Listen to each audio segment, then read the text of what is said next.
Haryana police की special task force ने कुख्यात अपराधी राकेश उर्फ काला खैरमपुरिया की सफल गिरफ्तारी के साथ एक महत्वपूर्ण उपलब्धि हासिल की है। राकेश, जिसे काला खैरमपुरिया के नाम से भी जाना जाता है, एक गंभीर और हिंसक अपराधों में व्यापक रूप में शामिल था और सन 2020 में पैरोल पर रिहा होने के उपरांत भगौड़ा होकर पुलिस की गिरफ्त से बच रहा था। इस दौरान उसने भारत में रहते हुए और बाद में विदेशों जैसे यूएई, आर्मेनिया और थाईलैंड जैसे देशों में रहकर भारत में आपराधिक गतिविधियों को अंजाम देना जारी रखा। राकेश का आपराधिक रिकॉर्ड सन 2014 से शुरू हुआ और उसके ऊपर डकैती, लूट, हत्या और अवैध हथियार रखने जैसे अपराधों के लिए उपयोग अंकित किए गए। अंततः उसे 2015 में पुलिस थाना बादरा, जिला हनुमानगढ़ में एक मर्डर के केस में 2018 में आजीवन कारावास की सजा सुनाई गई और 2020 में 2020 तक सजा काटने के बाद उसे पैरोल पर रिहा किया गया, परंतु उसने अभी कभी वापस रिपोर्ट नहीं किया। इस दौरान उसने गिरफ्तारी से बचते हुए हरियाणा और पड़ोसी राज्यों में अपनी आपराधिक गतिविधियों को और बढ़ाया। उसने सन 2021 में थाना भट्टू कलां, जिला फतेहाबाद में गांव दरौली में एक हत्या की, परंतु तब भी पुलिस उसे गिरफ्तार करने में नाकामयाब रही और इस अभियोग में माननीय अदालत ने वर्ष 2023 में उसे एक उद्घोषित अपराधी घोषित किया।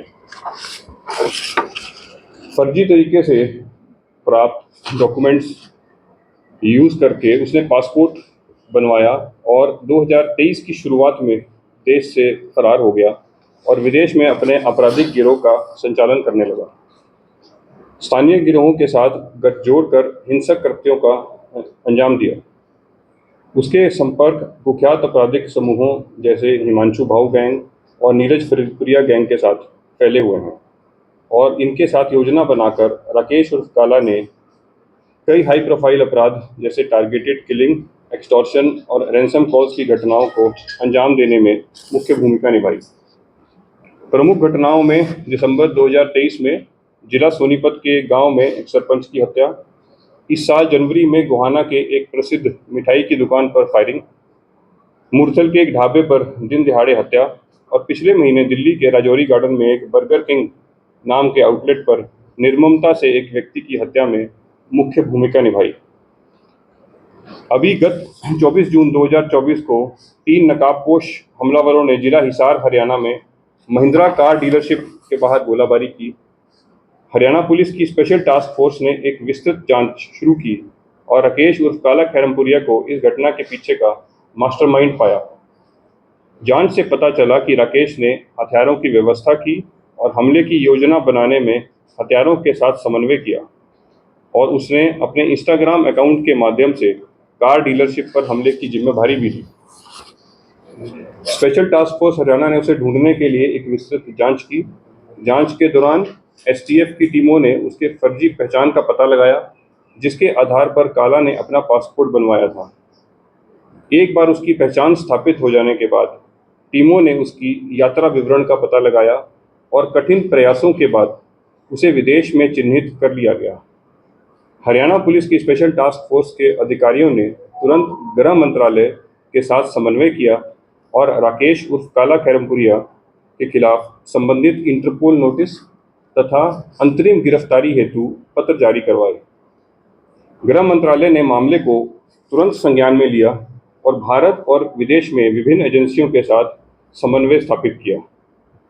इसी बीच एसटीएफ की टीमों ने उसका पासपोर्ट, जिसे उसने फर्जी तरीके से प्राप्त किया था, उसको रद्द करवाया गया और संबंधित कानून प्रवर्तन एजेंसियों के साथ गृह मंत्रालय के माध्यम से उसकी पहचान और आपराधिक रिकॉर्ड स्थापित करने वाले आवश्यक कानूनी दस्तावेज साझा किए गए। इस सहयोगात्मक प्रयास के कारण राकेश उर्फ काला के विदेश से भारत लाया जा सका। फिर एसटीएफ की टीम ने पहले से जारी करवाए गए लुकआउट सर्कुलर के आधार पर राकेश उर्फ काला को कल रात दिल्ली एयरपोर्ट में हिरासत में लिया। विस्तार से पूछताछ करने के उपरांत राकेश उर्फ काला को विधिवत रूप से गिरफ्तार किया गया तथा आज उसे अदालत में पेश करके पुलिस रिमांड के लिए आवेदन किया जाएगा। राकेश उर्फ काला खैरमपुरिया की गिरफ्तारी हरियाणा पुलिस की अपराध नियंत्रण और राज्य में कानून व्यवस्था बनाए रखने की अटूट प्रतिबद्धता का दृढ़ संदेश देती है। पुलिस संगठित अपराध में शामिल व्यक्तियों का पीछा करने, उनके आपराधिक नेटवर्क को समाप्त करने और अपराधियों को कानून के पूर्ण बल का सामना कराने के अपने संकल्प में दृढ़ है। एक मैं इंग्लिश में किसी को इंग्लिश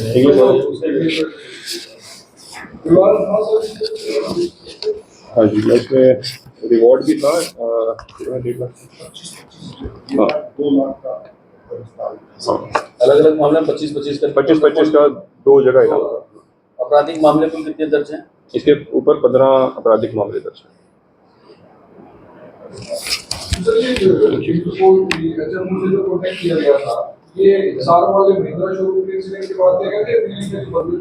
नहीं, ये हमारी प्रक्रिया ऑलरेडी चल रही थी इसको ट्रेस करने की। इसमें समय लगता है और उसको ट्रेस करते करते हम इसको लाने में अभी सफल। अभी किस कौन से देश में रह रहा था और आपने? ये विदेश में कहीं हमने उसको लोकेट किया था और उसके बाद उसको वहाँ पे डिपोर्ट कर दिया। Thailand. Any other questions? Thailand fake passport किस नाम से था सर इसका? Thank you. इससे ज़्यादा डिटेल्स हम लोग नहीं शेयर कर सकते। जितनी हम लोग शेयर कर सकते थे इस इन्वेस्टिगेशन की बड़ी प्रिलिमिनरी स्टेज में है, ताकि आगे के गवाह और आगे हमारा एविडेंस डिस्ट्रॉय ना हो। इस वजह से हम इससे ज़्यादा शेयर नहीं कर पाएंगे।